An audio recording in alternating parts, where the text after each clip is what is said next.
You're looking at the centennial celebration of the Statue of Liberty, July 4th, 1986. Every billionaire, politician, and socialite who matters is in New York Harbor, but the real center of gravity isn't the monument. It is a 282-foot floating fortress anchored in the shadow of Manhattan, named the Nabila. Aboard the Nabila, Frank Sinatra is drinking, Barbara Walters is networking.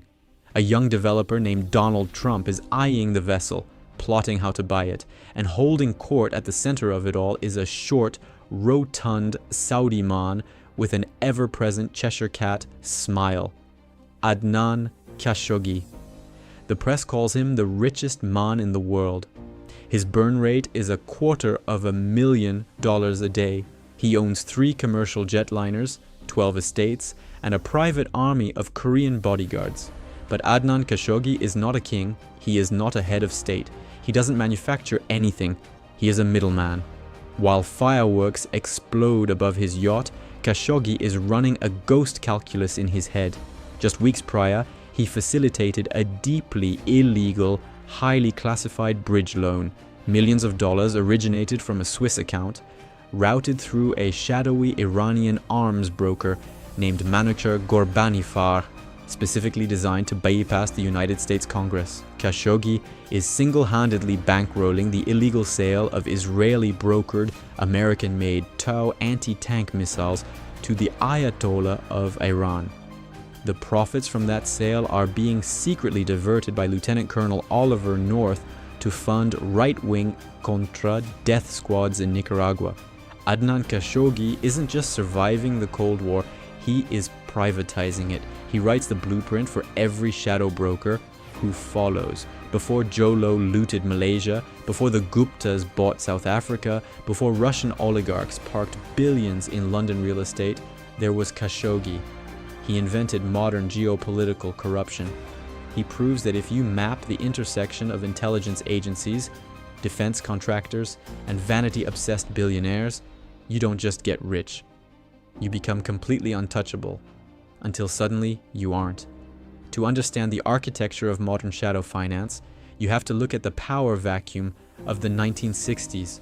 Oil is surging, the Saudi royal family is suddenly sitting on planetary wealth, but they lack infrastructure, they lack defense, they need roads, planes, and weapons. American defense contractors are starving for new markets. Lockheed, Northrop, Raytheon, they all want the Saudi contracts. But you don't just walk into a palace in Riyadh and hand a brochure to King Faisal. You need a guide. You need someone who speaks the language of Wall Street and the language of the Majlis. Enter Adnan Khashoggi. He is the son of the personal physician to King Abdulaziz, the founder of modern Saudi Arabia. He grows up playing with the future kings of the country. He attends Chico State in California, learning American capitalism. He is the ultimate cultural bridge. By 1964, Khashoggi approaches American defense giants with a simple proposition. You don't know who to bribe. I do. He invents a corporate structure that is now industry standard but was completely revolutionary at the time. He creates Triad Holding Corporation, incorporated in Luxembourg, well outside the jurisdiction of US regulators or Saudi religious police. When Lockheed wins a contract to sell C-13 Hercules transport planes to the Saudi Air Force, Lockheed doesn't pay a direct bribe. They pay Triad an agency fee of up to 15%. Khashoggi absorbs the money, keeps a massive slice for himself, and distributes the rest as untraceable favors, gifts, and cash to Saudi princes and defense ministers. For a decade, it works perfectly. Between 1970 and 1975, Lockheed alone pays Khashoggi $106 million in commissions. Northrop pays him another $54 million. But in 1975, the US Senate's Church Committee cracks Lockheed's books wide open. The resulting scandal forces the CEO of Lockheed to resign, almost topples the Japanese government in a parallel bribery scandal, and directly leads to the creation of the Foreign Corrupt Practices Act of 1977. Suddenly, bribing foreign officials isn't just business. It is a federal crime. Defense companies officially cut Khashoggi loose. The traditional narrative says this is where his power waned. The traditional narrative is entirely wrong. Khashoggi doesn't shrink, he pivots. He upgrades from corporate bribery to sovereign black ops. By 1976, the Central Intelligence Agency is paralyzed. Watergate and the subsequent Church Committee investigations have gutted the CIA's ability to run covert operations. Congress slaps a leash on the intelligence community. The US can no longer quietly fund proxy wars, overthrow governments, or arm anti-communist rebels without congressional oversight. The intelligence chiefs of the Middle East and Europe panic. They need a shadow apparatus. Deep in the heart of East Africa lies the Mount Kenya Safari Club. Khashoggi owns it. It is a sprawling, wildly decadent resort situated exactly on the equator. Within these walls, a secret alliance is forged. It is called the Safari Club.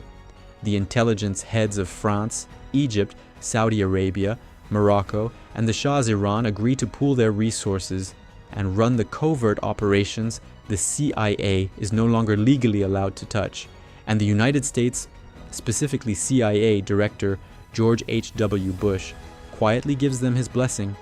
But a shadow intelligence network needs logistics, it needs untraceable money, it needs private jets that don't fly under military transponders, it needs Adnan Khashoggi. Most documentaries label Khashoggi a mere arms dealer. That diminishes his actual utility. He was the private FedEx of the global intelligence community. When Zaire is invaded by communist-backed rebels from Angola in 1977, the Safari Club decides to intervene. They need to fly Moroccan and Egyptian commandos into the jungle, but their military planes will be tracked by Soviet radar. Khashoggi steps in. He lends his private Boeing 727 fleet to ferry the troops. He front channels the payments from Saudi intelligence to French defense contractors to arm them. The invasion is repelled.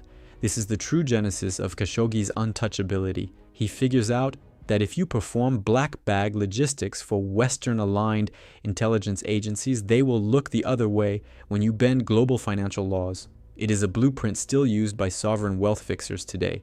By 1985, Khashoggi has trapped himself in a gilded cage. He spends $150,000 on a single birthday party for his son. He maintains a global harem of allegedly high-end escorts, sometimes 10 at a time, flown around on commercial jets to entertain politicians and kings. He weaponizes hospitality. He keeps thick leather-bound dossiers detailing the sexual and financial preferences of his guests. He calls them his leverage books. But here is the secret about the richest man in the world. He is completely illiquid. His commission pipeline has dried up. His real estate investments, including an attempt to build a massive commercial center in Salt Lake City called the Triad Center, are bleeding cash. He is running a $500 million deficit. Khashoggi needs a massive, immediate windfall. At the exact same time, inside the basement of the White House, a Marine Lieutenant Colonel named Oliver North has a massive, immediate geopolitical problem. Let's dismantle the mechanics of the Iran-Contra affair. Forget the politics for a second. Look at it as a pure logistical nightmare. It is late 1985. The Reagan administration wants American hostages released from Lebanon. The Iranian government, embroiled in a brutal war with Iraq, controls those hostage takers. But Iran desperately needs American anti-tank missiles. Meanwhile, the CIA wants to fund the Contra rebels fighting the socialist Sandinista government in Nicaragua, but the US Congress has passed the Boland Amendment, making it an impeachable felony to do so. Oliver North constructs a highly illegal triangle: sell the missiles to Iran, overcharge them, and funnel the profit to the Contras. There is just one fatal flaw in North's plan. The Pentagon won't release the weapons to the CIA uninvoiced. They need cash upfront, but Iran refuses to pay for the weapons until they are delivered to the tarmac in Tehran. The United States government cannot act as a bank.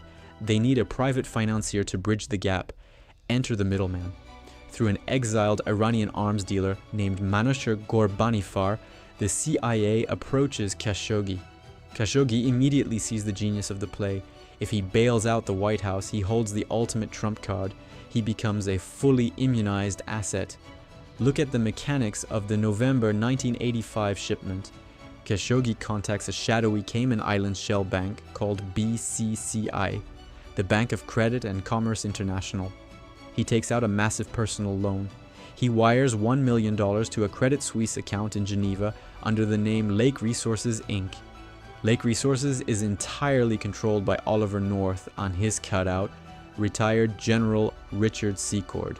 Once North has Khashoggi's money, he pays the Pentagon. The Pentagon loads 18 Hawk anti-aircraft missiles onto a plane in Tel Aviv. The plane flies to Tehran.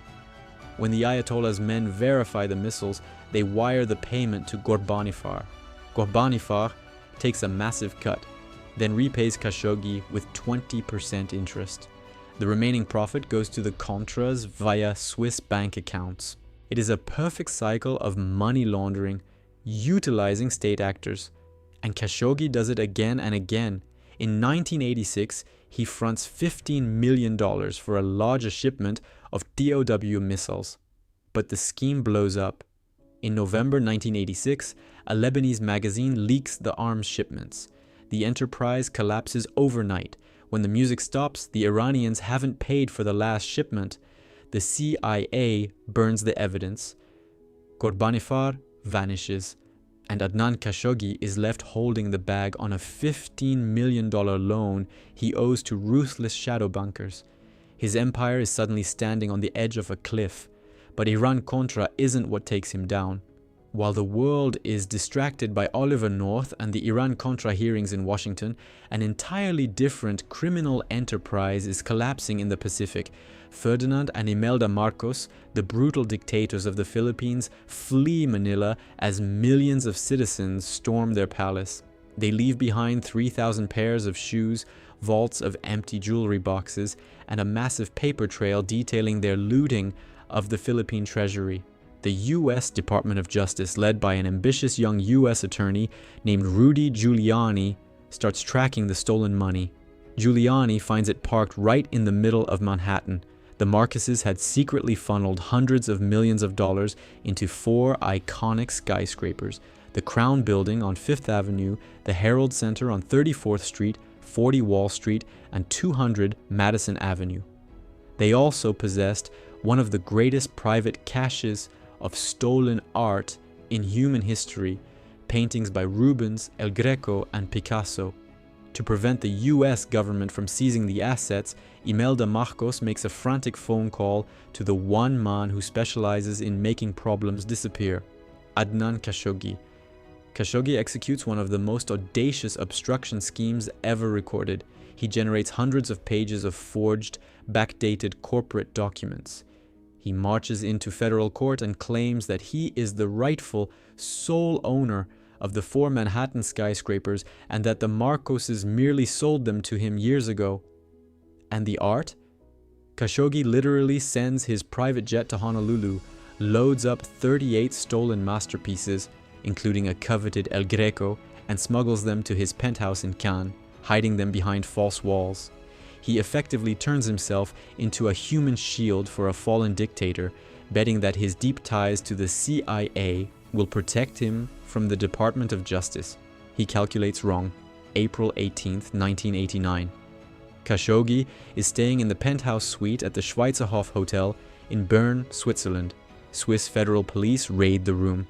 The architect of the Safari Club, the man who brokered the weapons that reshaped the Middle East, is dragged out in handcuffs. He is not arrested for Iran-Contra.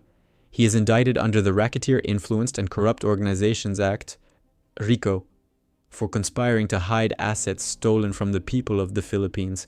Khashoggi spends 3 months sitting in a 6 by 9 foot Swiss prison cell before being extradited to New York. The trial is a circus. Imelda Marcos is a co-defendant.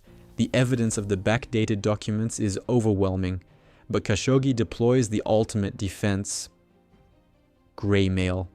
His lawyers heavily imply that if Khashoggi takes the stand, he will declassify every single dirty operation he ran for the US intelligence community over 20 years. He will expose the deepest mechanisms of the Safari Club. He will name every defense contractor who paid bribes. July 2nd, 1990. The jury acquits Adnan Khashoggi and Imelda Marcos of all charges. The jury foreman later admits they knew the defendants were hiding money, but felt the government's witnesses, mostly convicted fraudsters seeking plea deals, were less credible than the defendants.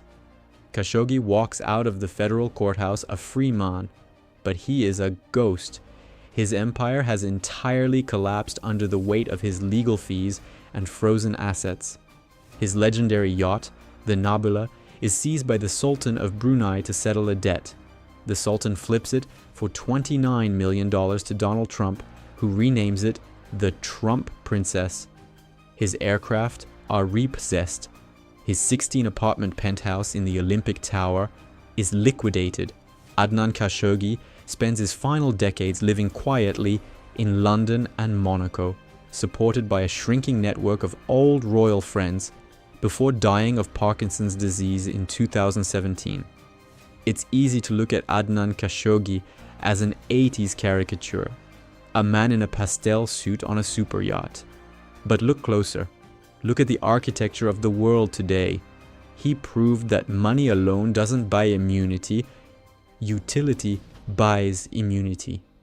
If a billionaire steals millions, they go to jail. If a billionaire structures their operations to simultaneously serve the illicit needs of state intelligence agencies, acting as the middleman for weapons, proxy wars, and covert diplomacy, they become structurally necessary to the geopolitical order.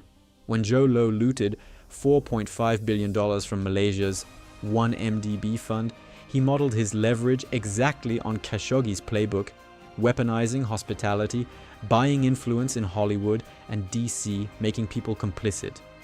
When the Gupta brothers captured the state of South Africa, they used the exact same offshore shell company structures Khashoggi pioneered in Luxembourg in 1974. Adnan Khashoggi didn't just break the rules, he authored the manual for how the shadow economy operates. In our next video, we are diving into the black hole that actually funded Khashoggi's Iran-Contra bridge loan, the Bank of Credit and Commerce International.